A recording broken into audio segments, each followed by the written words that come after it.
Much. Mahabharat एक topic है जो बहुत लोगों से करीब है, थोड़ा उसको और डिटेल में समझते हैं। एक्चुअली मेरे लिए महाभारत में दो बहुत फैसिनेटिंग सब्जेक्ट्स है, एक है कर्ण और दूसरा है अश्वत्थामा। दोनों ही एक पावर के साथ जन्मे थे। अश्वत्थामा के सिर पे मणि था और कर्ण के ऊपर कवच और कुंडल थे। पहले तो मैं साइंटिफिकली समझना चाहता हूँ, क्योंकि आज के ज़माने में शायद लोगों को लगे कि ये कैसे हो सकता है। How can you be born with metals on yourself? Well, you can't see everything and anything which is written in our Hindu ancient scriptures. उसका ये नहीं मतलब होता है कि उसको अपने को सब चीज़ों को लिटरली लेना है। हमारे जो 5 सेंसेस हैं अविनाश, उसमें एक कान है।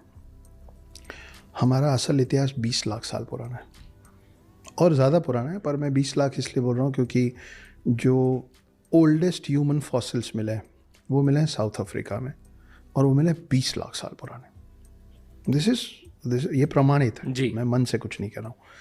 अब आप सोचिए कि आप चीज़ों को जो डॉक्यूमेंट कर रहे हैं वो सिर्फ 5000 साल पहले से कर रहे हैं। 20 लाख साल में 5000 साल 1% नहीं होता। यस। तो आपका 99% जो आपका इतिहास है वो अनडॉक्यूमेंटेड है। तो उस समय की बातें अभी तक पहुंची कैसे?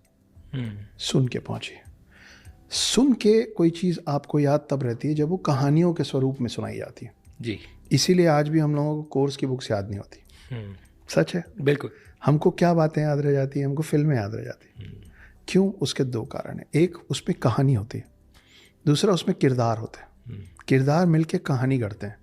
और अब जाके जो आप फिल्मों में देखते हैं, हम सिनेमा की बात कर रहे थे, उसका सबसे पहला स्वरूप क्या था? थिएटर, जी।